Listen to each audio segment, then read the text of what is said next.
हाँ भाई,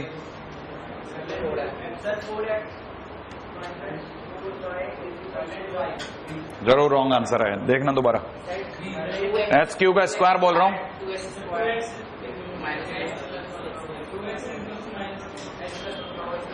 देख लेते हैं अभी, है ना भाई। एच क्यू का स्क्वायर माने ये रहा क्यू, मैं आपके सामने इसका स्क्वायर कर रहा हूं, h+1 का होल स्क्वायर प्लस के स्क्वायर, राइट है। एक काम खत्म। एस आर का स्क्वायर मिला लो मेरे से, h-2 का होल स्क्वायर प्लस के स्क्वायर मिला लिया, राइट है। मैं दोगुना भी करके अपने आप ही दुगना भी कर दूंगा। एसपी का स्क्वायर माने 2 टाइम, एसपी का स्क्वायर माने 2 टाइम h-1 का होल स्क्वायर प्लस 2 के स्क्वायर। सोच लेना, सबसे पहला काम तो 2 के स्क्वायर से 2 के स्क्वायर कम कर रहा हूं भाई। मेरी आंखों ने पहले ही h² 2h² कम कर लिया उधर के, राइट है। इसको खोल रहा हूं, प्लस का कितना 4h नहीं 2h प्लस 1, राइट है। इसका कितना, ये माइनस का कितना 4h प्लस का 4, ये बन गया, है ना भाई। अच्छा तब तक इसको देखो, यहां से एक माइनस का 2h बाहर आएगा, माइनस का 2h का दुगना माइनस का 4h बन जाएगा, आगे नहीं भाई। अच्छा इधर प्लस का 2 बाहर आएगा, बन गया। सारे लोग सिर्फ h वाले बचे हैं और कुछ नहीं बचा। ये माइनस का 4h और ये माइनस का 4h हटा दो, सही भाई। बचा कितना होता 2h, ये मिला के 5 हो गया, इधर आकर के -3 हो गया। 2h इक्वल टू -3, इसका मतलब x इक्वल टू -3/2, राइट है भाई। अब आपके लिए काम की बात, कोई बताएगा x इक्वल टू -3/2, हाँ क्या होता है, y एक्सिस से कितनी दूरी पे, -3/2, किधर, इधर या उधर, उधर। एक स्ट्रेट लाइन होती है, याद करो, ये ऐसे गुजरने वाली एक लाइन होती है, x इक्वल टू -3/2, इस साइड माइनस है ना इसलिए इस साइड, और ये दूरी कितनी है 3/2, सही है। ये x equal to -3/2, so answer कौन सा लगा, a line parallel to y axis. भूल ही गए थे आप तो कि y एक्सिस पैरेलल लाइन की इक्वेशन क्या होती है। हाँ भाई, अब कितने लोगों को याद आ गया पूरी कहानी के अंदर, अभी के अभी नोटिस कर लेते हैं अपन इस बात को, क्योंकि ये तो अभी आपके दिमाग से ही निकल गया था। क्या याद है ना, कौन सी बात निकल गई थी दिमाग से, any line parallel to y axis, है ना, any line parallel to x axis. कैसी फोटो आती है बताओ, क्या लिखूं, y एक्सिस के पैरेलल लाइन की equation, x is equal to c, है कि नहीं, हाँ x is equal to c minus होगा तो उधर, c प्लस होगा तो इधर, याद रखना है ये। Any line parallel to x axis, y equal to c अगर प्लस का हो गया तो इधर, और c अगर नहीं, c मॉड लगाने की जरूरत ही नहीं है, c अपना साइन खुद ही बताएगा, प्लस का होगा तो इधर आ जाएगा, माइनस का होगा तो उधर आ जाएगा। पकड़ में आ रही है बात, हाँ ये काम की चीज है ना। अब देखो छोटी छोटी चीजें मिस हो जाती हैं, ये तो याददाश्त का जबरदस्त संग्रह निकलेगा चैप्टर, एक के बाद एक चीजें याद रखनी पड़ती है कि अच्छा वो ये था, ये वो होगा, ठीक है। अगले बात हो लिखेगा, a rod of length 12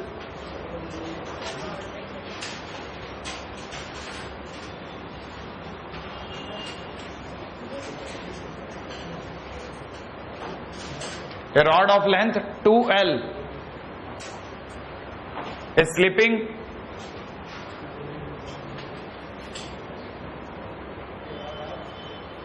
length 2L is slipping between two perpendicular lines, between two perpendicular lines, है ना। कितने लोगों को याद आ गया, x एक्सिस y एक्सिस सोच के चलना है, ठीक है। फाइंड लोकस, ठीक है, फिर उसके बाद पहले लिखना लोकस ऑफ ए पॉइंट, ठीक है ना। Find locus of a point, नहीं लोकस ऑफ पॉइंट भी बैठा दो, लोकस ऑफ सेंट्रॉइड, ठीक है ना, made by line and perpendicular lines, ठीक है ना, centroid of line and perpendicular lines. Second लिखिएगा, ठीक है ना, locus of locus of circumcentre, ठीक है ना, made by line and perpendicular lines.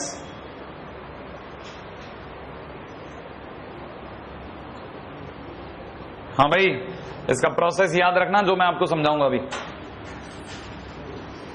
दो परपेंडिकुलर लाइंस दिख गई, ऑब्वियस है एक्स एक्सिस वाई एक्सिस लेनी थी मेरे को। दूसरी बात, एक 12 लेंथ की रॉड है, वो अपने आप में इस तरह से एक मूवमेंट पे, किसी मूवमेंट पे यहां पे टिकी हुई है। सबको ये पता चल चुका है कि अब की बार इसकी लेंथ अपने आप में 12 है ना। जिस जगह पे इस जगह पे रुकी है और जिस जगह पे यहां पे रुकी है, स्लिप होने के दौरान मैंने कहीं पे एक फोटो ली है, ठीक है ना, उस मोमेंट पे ये यहां पे दिख रही है और ये यहां दिख रही है। जिस पॉइंट पे दिख रही है सबको पता है ये अपने आप में एक्स एक्सिस है। अगर एक्स एक्सिस है तो मैं अपनी तरफ से इस पॉइंट को अल्फा 0 मान रहा हूं। ये फिक्स स्टेप है, क्रम से याद होने चाहिए कि इसको अल्फा 0 लेना है। दूसरा स्टेप भी आपको क्रम से याद होना चाहिए, इसको 0 बीटा लेना है।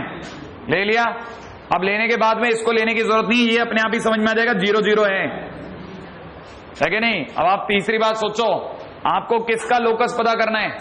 सेंट्रॉइड का। अगर अपनी तरह से सेंट्रॉइड को मैं मान लेता हूं लेट सेंट्रॉइड, क्योंकि जिसका लोकस पता करना होता है उसको हम लोग क्या लेते हैं? एच के। अगर मैंने इसे एच के ले लिया तो एच के यहां कहीं बीच में होगा। अरे ट्राइंगल के अंदर ही होता है ना सेंट्रॉइड, ये सेंट्रॉइड यहां पे बीच में है ना भाई। अब इससे पहले कि मैं आगे चलूं, इसका तयशुदा स्टेप है अल्फा 0 मानना, 0 बीटा मानना। अब तीसरी बात, इसको भी लॉक करके रख लो। क्या लॉक करना है कि अपने को ये बात पक्की हो गई, अगर आपने अल्फा 0 और इसे 0 बीटा मान लिया तो इन दोनों के बीच की दूरी इक्वल टू 12 है। आपने तो बोला पॉइंट अगर ये है तो इन दोनों के बीच की दूरी आपके हिसाब से जो होगी वो 12 आनी चाहिए। और आप में से अगर कोई समझा, ठीक है ना, तो आपको ये समझ में अपने आप आ जाएगा कि it is equal to alpha square plus is equal to 12। अगली लाइन के अंदर ये भी क्लियर हो जाएगा कि alpha square plus beta square is equal to, हाँ। अब आप आओ सेंट्रॉइड के ऊपर। सेंट्रॉइड अगर एच के आपने माना तो आपने ये भी कह दिया इनडायरेक्टली, क्या कह दिया कि एच इज इक्वल टू में 0 प्लस अल्फा प्लस 0। याद है कौन सा formula? x1 plus x2 plus x3 by 3 होना चाहिए था। तो अगर देखा जाए तो it is equal to 0 plus alpha plus 0 by 3 होना चाहिए था। इसका मतलब अल्फा की वैल्यू क्या आनी चाहिए थी? 3h होनी चाहिए थी ना। और दूसरी बात, अगर आपने k मान लिया तो k is equal to 0 plus beta by 3 लिख दो, 0 प्लस बीटा बाई 3। इसका मतलब बीटा की जगह पे कितना? 3k। और ये दोनों वैल्यू देखने के लिए नहीं है, इनको यहां रख दो। अगर मैंने यहां रख दिया तो बीटा की जगह रखते ही ये कितना हो जाएगा? 9h स्क्वायर प्लस में 9k square is equal to 4l square. और ये अपने आप बन गया h square plus k square is equal to 4/9l square. क्या ख्याल है आपका? और अगर आपको याद हो ये h के किस कौन है? सेंट्रॉइड। इसका मतलब ये सेंट्रॉइड का लोकस है, क्योंकि अपन ने कंडीशन में बांधा इसे कि अल्फा और बीटा की डिस्टेंस हमने तेरे हिसाब से लिए भाई 12, कंडीशन के साथ चल रहे तेरी, तो जो आंसर आएगा वो भी तेरी कंडीशन के हिसाब से लोकस आएगा। इसका मतलब मेरे को बस इस जगह पे क्या लोकस लगाना है? X square plus Y square is equal to कितना? Is equal to 4/9l square. And this is the required locus number 1। ठीक है, अब जरा दूसरी बात पे सुनना, यहां तक में कोई दर्दनाक बात नहीं है ना, आगे की बात सुन लो। इसके बाद भी सेकेंड मेरे को किसका लोकस पता करना है? सरकम सेंटर का। ये तो मेरा पहला टाइटल, फर्स्ट। सेकेंड टाइटल की बात करता हूं। सेकेंड टाइटल क्या है? सरकम सेंटर। तो मैं अपनी तरफ से लेट सरकम सेंटर क्या मानू? बोलो, वापस से एच के मान लो। चलो सरकम सेंटर, हाँ बताओ क्या करूं? मिड पॉइंट निकालूं? वो तो वैसे भी निकालूंगा मैं, है ना, लेकिन कुछ तो मानूंगा ना। Let circumcentre is equal to कितना? एच के, राइट है ना। राइट एंगल ट्राइंगल में ये लोग मेरे को कह रहे हैं कि राइट एंगल ट्राइंगल में हाइपोटेन्यूज का मिड पॉइंट ही सरकम सेंटर होता है। ये कहना चाह रहे हैं, बात समझ में आया? तो ये उसका बहाना लेकर के ये कहते हैं कि h इज इक्वल टू में, h इज इक्वल टू में आपके सामने बोल रहा हूं, आप तो सिर्फ हाँ या ना में समर्थन दो। सही है क्या? अच्छा, और k की जगह क्या लूंगा? 0 प्लस बीटा बाई 2। इसका मतलब अल्फा की जगह 2k स्क्वायर और बीटा की जगह 2k स्क्वायर। ये उड़ा के वापस इस कंडीशन में रख दूं, क्योंकि ये तो लॉक है। इस कंडीशन में डालते ही मेरे लिए क्या हो जाएगा? ये है ना, अल्फा की जगह ये हो जाएगा 2h का होल स्क्वायर प्लस में कितना, इस जगह रख रहा हूं, राइट है।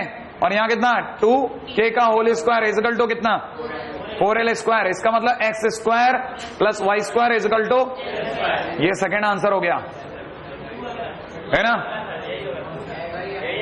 हो गया, कहानी पकड़ में आई। मतलब मेरे को अगर बाय द वे कंडीशंस याद हैं तो इसमें कोई मुश्किल काम नहीं है,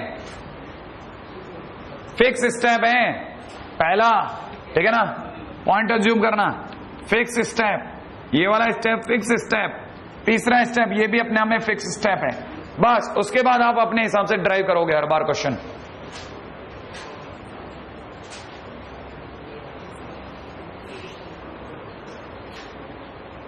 अगला क्वेश्चन है,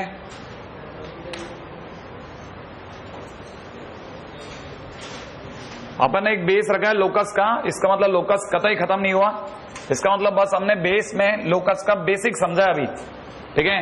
अब ये लोकस हमारे साथ में तमाम कोऑर्डिनेट ज्योमेट्री के अंदर अलग अलग वेरिएंट में आएगा, कभी मुश्किल कभी आसान, ठीक है ना? लेकिन हर बार लोकस को आप हो सके तो एक जगह पे इकट्ठे करते जाना, जिससे आपको ये समझ में आना चालू हो जाएगा कि हाँ भाई इसकी ये उड़ान यहां तक है, एक लेवल तक ही जा सकता है, बस उससे ज्यादा नहीं, सर्टेन लेवल, बस उसके बियॉन्ड अगर जा रहे हैं तो वैसे भी आपके लिए नकारा हो जाएगा। कोई जरूरी नहीं है कि हर तरह की दुनिया में चीजें आपको पता हो, किसी भी एक सब्जेक्ट की कितनी डेप्थ हो सकती है उसका कोई लिमिट नहीं है, बस लेकिन एक लेवल तक आप उसका पीछा कर सकते हो। हाँ साहब, अगले क्वेश्चन में अगले पॉइंट पे लिखना, लोकस ऑफ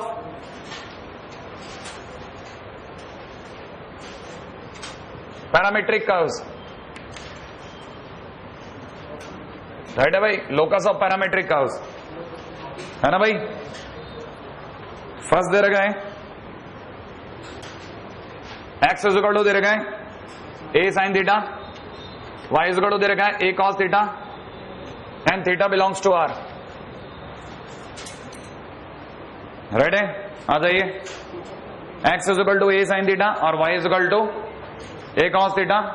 अच्छा, बहुत ध्यान से, क्योंकि जितना भी मैं लिखवा रहा हूं वो सारा का सारा आपसे पूछूंगा मैं, राइट है? ऐसे क्वेश्चन में जब x और y दो वेरिएबल किसी एक तीसरे वेरिएबल थीटा से जुड़े हों, दोनों के दोनों किससे संबंधित हैं?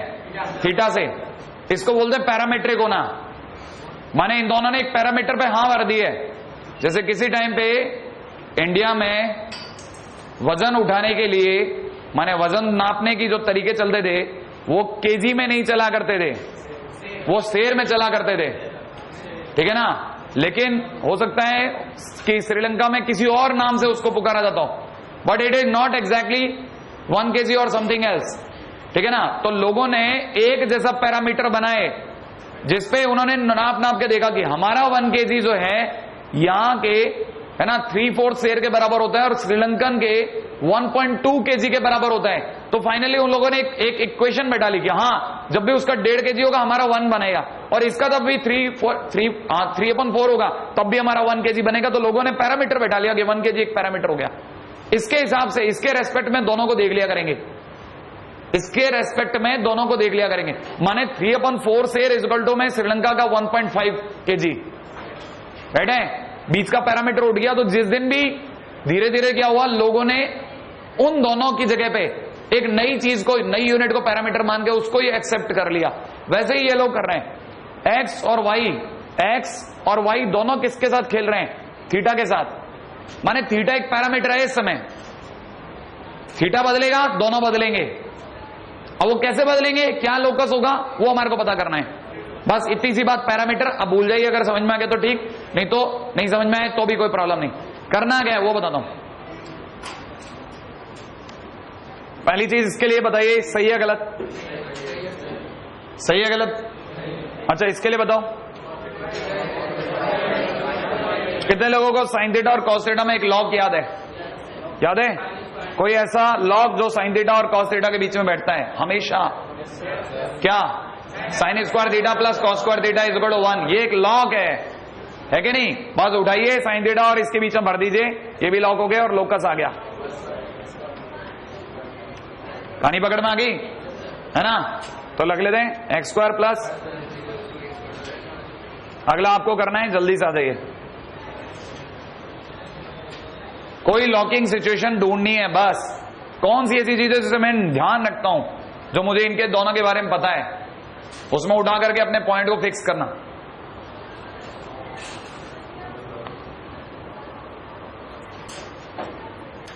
ठीक है, रिमेंबर, अभी आपकी जानकारी में नहीं है,